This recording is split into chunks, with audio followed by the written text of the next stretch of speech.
आज हम रचनाएं में अभ्यास 4D का अध्ययन करेंगे। यहाँ पर हमारा पहला क्वेश्चन है, एक रेखाखंड AB खींचिए, इस पर कोई बिंदु M अंकित कीजिए, M से होकर रेखाखंड AB पर एक लंब पट्टी और प्रकाश द्वारा खींचिए। देखिए, हाँ, तो इस प्रश्नावली के माध्यम से आज हम किसी दिए हुए रेखाखंड के किसी दिए हुए बिंदु पर लंब रेखा की रचना करना सीखेंगे।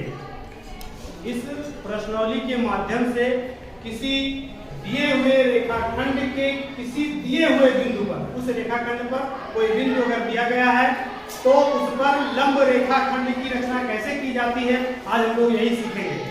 ठीक है, इसके अतिरिक्त आगे भी है, बिंदु रेखाखंड के बाहर स्थित किसी बिंदु से, वो बात की बात है। अभी पहले आपको क्या करना है, इस वाले प्रश्न को सॉल्व करना है, इस वाले प्रश्न को हल करना है। तो सबसे पहले आप लिखेंगे हल। क्या लिखेंगे? दिया है आपको, क्या दिया है, एक रेखाखंड AB। ये तो कह रहा है रेखाखंड AB खींचिए, ये दिया गया है आपको। तो दिया है एक रेखाखंड AB जिस पर एक बिंदु M अंकित है, M है। ठीक, रचना करनी है, किसकी रचना करनी है, इस रेखाखंड AB के जो बिंदु M है उसी पर हमको एक लंब रेखा की रचना करनी है, एक लंब रेखाखंड की रचना करनी है। रचना हेडिंग डाल करके छोड़ देंगे आप। इसके बाद सबसे पहले इसको हम बना लेंगे और जैसे जैसे बनाते हैं वही सारी क्रियाएं रचना में लिखना होता है और कुछ होता नहीं है। तो सबसे पहले इन्होंने क्या दिया है, एक रेखाखंड AB दिया है, तो हम क्या करेंगे, एक रेखाखंड AB क्या करेंगे, खींच लेंगे इस तरह से, बिना किसी नाप के। उचित नाप रखिएगा, बहुत ज्यादा ना बड़ा ना बहुत ज्यादा छोटा। इसके बाद इस रेखाखंड पर कहीं कोई बिंदु आपको M अंकित करना है। क्या लेना है, कहने का मतलब ऐसे एक छोटा सा पॉइंट बना लेंगे हम यहाँ पर ऐसे, और इसका नाम आप रख दीजिए, क्या रख दीजिएगा, M रख दीजिएगा।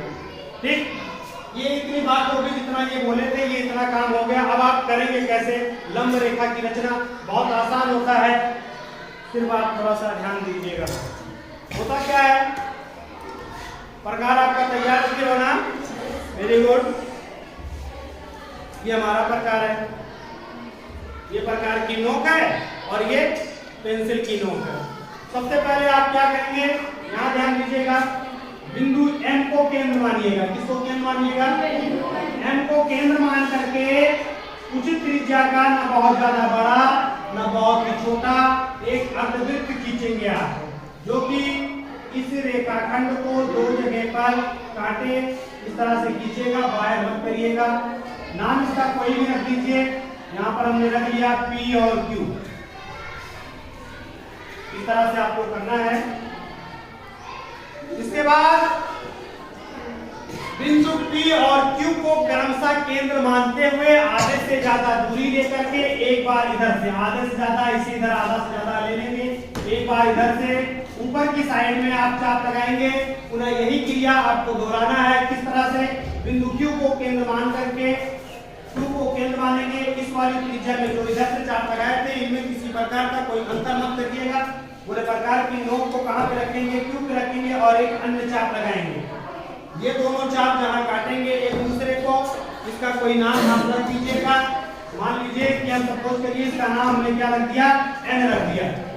पट्टी की सहायता से बिंदु N और M वाले बिंदु को क्या करना है, आपको मिला देना है।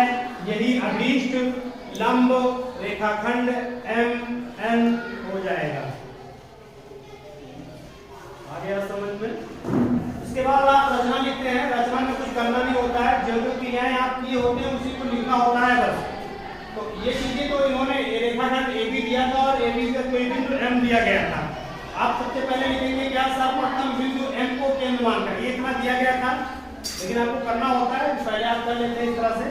ठीक, इसके बाद आप लिखते हैं, क्योंकि उसके बाद आपने क्या किया था, बिंदु M को केंद्र माना था, यही चीज आपको लिखना होगा। सर्वप्रथम बिंदु M को केंद्र मानकर उचित त्रिज्या लेकर एक अर्धवृत्त खींचा, जो कि रेखाखंड AB को क्रमशः बिंदु P और Q पर काटता है। कहां पर काटता है, P और Q पर।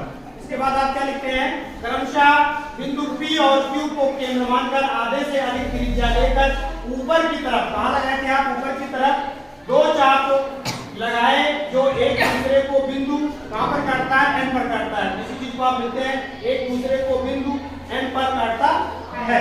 इसके बाद आपने क्या किया है, N को M से मिलाया है, इसी चीज को आप लिखते हैं, बिंदु N को बिंदु M से मिलाया, यही अभीष्ट लंब रेखा MM हुआ। बस इतनी सी बात है और इसमें कुछ मुश्किल नहीं है। इसके बाद प्रश्न संख्या आपका दूसरा है,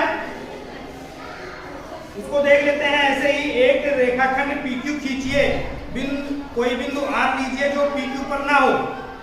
अब इस बार आपको क्या करना है, लंब रेखा की रचना करनी है। कब, जब जो ये वाला बिंदु था ये तो रेखाखंड पर ही था, अब की क्या है, ये वाला बिंदु जो है रेखाखंड पर नहीं है, रेखाखंड के बाहर है। तब आप लंब रेखा की रचना कैसे करेंगे, यह चीज आपको ध्यान देना है। आसान है या भी मुश्किल नहीं है। एक रेखाखंड PQ खींचिए, क्या बोले, एक रेखाखंड PQ खींचिए, बाकी तो सारी चीजें आप लिख लेंगे, यहाँ थोड़ा सा समझ लेते हैं। कहें एक रेखाखंड PQ खींचिए, तो आप क्या करेंगे, उन्होंने कहा एक रेखाखंड PQ खींचिए, तो आप सबसे पहले क्या करेंगे, एक रेखाखंड P और Q इस तरह से खींच लेंगे, कोई दिक्कत नहीं है। इसके बाद कह रहे हैं कोई बिंदु R लीजिए, कोई बिंदु R लीजिए जो रेखाखंड PQ पर ना हो। कोई बिंदु R लेना है, आप बाहर लेना है, फिर इसको R को कहाँ लेना है, बाहर लेना है, इस रेखाखंड पर नहीं होना चाहिए। अच्छा, अब इस पर क्या करना है, R से होकर रेखाखंड PQ पर एक लंब रेखा की रचना करनी है। अब आप कैसे करेंगे, दिक्कत है, कोई दिक्कत नहीं। आप क्या करिएगा, बिंदु R को केंद्र मानिएगा, जैसे यहाँ M को केंद्र माने थे, सेम यही क्रिया बिंदु R को केंद्र मानिएगा। गोला प्रकार थोड़ा सा बड़ा करिएगा, इस तरह से इसको आप चाप लगाइएगा कि रेखाखंड को दो जगह क्या करेंगे, काटें। कॉपी को घुमा देंगे तो आसानी रहेगी, वो ऐसे उल्टा पड़ेगा, ऐसे आप घुमा लीजिएगा, ये बिंदु नीचे आ जाएगा। जब आपका ये वाला बिंदु नीचे आ जाएगा तब इसको चाप लगाने में क्या होगी, आपको आसानी रहेगी। बात समझ रहे ना, तो जहां काटेगा उसका कोई नाम अपनी तरफ से आप सपोज कर लीजिएगा, कोई सा भी नाम, मान लीजिए हमने इसका नाम रख दिया क्या, AB, ठीक। वही चीज आपको जैसे यहाँ पर PQ रखे थे आप, अब इस A को और B को क्रमशः केंद्र मानिएगा, नीचे साइड में जो दो चाप लगाइएगा, क्या करिएगा, एक चाप ऐसे, एक चाप ऐसे, दो चाप लगाइएगा, एक बार A को केंद्र मान करके और एक बार B को केंद्र मान करके, ठीक। अब ये जो चाप आपका काटा है इसे कोई नाम रख लीजिएगा, मान लीजिए कि जो है PQR S पर काटा, ये कहाँ काटा, S पर। इस R को S से क्या करेंगे, पट्टी की सहायता से मिला देंगे, यही अभीष्ट आपकी लंब रेखा PQ पर हो जाएगा। आराम से कर लेंगे, कोई दिक्कत नहीं है। अच्छा जी, तीसरा प्रश्न है आपका, 5 सेंटीमीटर का एक रेखाखंड MM खींचिए। जैसे जैसे कहते हैं वैसे वैसे करते चले जाइए, बहुत मुश्किल नहीं होता है। 5 सेंटीमीटर का एक रेखाखंड MM खींचिए, कितना सेंटीमीटर का, 5। ये तीसरा प्रश्न भी आप समझ लीजिए, ये आपका दूसरा था। अगर किसी प्रकार की कोई प्रॉब्लम होगी तो आप पूछ सकते हैं, तो पूछ लीजिएगा। तीसरा प्रश्न है 5 सेंटीमीटर, तो 5 सेंटीमीटर तो आप रेखाखंड खींच लेंगे, नाम क्या है इसका, MN। इसका 5 सेंटीमीटर आप नाम रखें MN, कितना सेंटीमीटर है, 5 सेंटीमीटर। इसके बाद क्या है, रेखाखंड MN पर एक बिंदु P लेकर, रेखाखंड MN पर एक बिंदु P लेकर, तो इसी पर कोई बिंदु क्या लेना है आपको, P लेना है। अच्छा, उसके बाद क्या कह रहे हैं, P लेकर बिंदु P से रेखाखंड MN पर एक लंब खींचिए। ये तो वही चीज हो गई, कौन सी चीज है, यही वाला है, खाली यहाँ पर क्या है, इसका मेजरमेंट दिया गया है, इसकी नाप दी गई है, किसकी नाप दी गई है, इस रेखाखंड MN की, जबकि यहाँ पर इसका नाप नहीं था और यहाँ पर क्या है, आपको नाप दिया गया है। बस इतनी सी बात है और कुछ नहीं है। तीसरे वाले प्रश्न में आराम से कर लेंगे आप। तो तीसरा वाला प्रश्न सेम आपका प्रश्न संख्या 1 की तरह से है, ठीक, रचना वगैरह लिख लीजिएगा। अच्छा, अब बात करते हैं हम दक्षता अभ्यास 4th की। दक्षता अभ्यास 4th में आपके जितने भी प्रश्न दिए गए हैं, ये जो भी पीछे हमने पढ़ा है उन्हीं प्रश्नों को दोहराया गया है लगभग। फिर भी अगर आपको किसी प्रकार की कोई समस्या आती है तो आप हमसे उसको पूछ सकते हैं। जैसा कि प्रश्न संख्या 1 है, चांदा की सहायता से 30 अंश का कोण कीजिए। चांदा की सहायता से 30 अंश का कोण, तो चांदा की सहायता से तो कोण आप बना लेते हैं, पट्टी प्रकार की सहायता से बना लेते हैं, तो चांदा की सहायता से मुश्किल क्या है। तो चांदा की सहायता से 30 अंश का कोण कीजिए। आप ये मान लीजिए कि 30 अंश का कोण चांदा की सहायता से आपने बना लिया। इसके बाद कह रहे हैं अब पट्टी और प्रकार की सहायता से इसी समेत विभाजित कीजिए।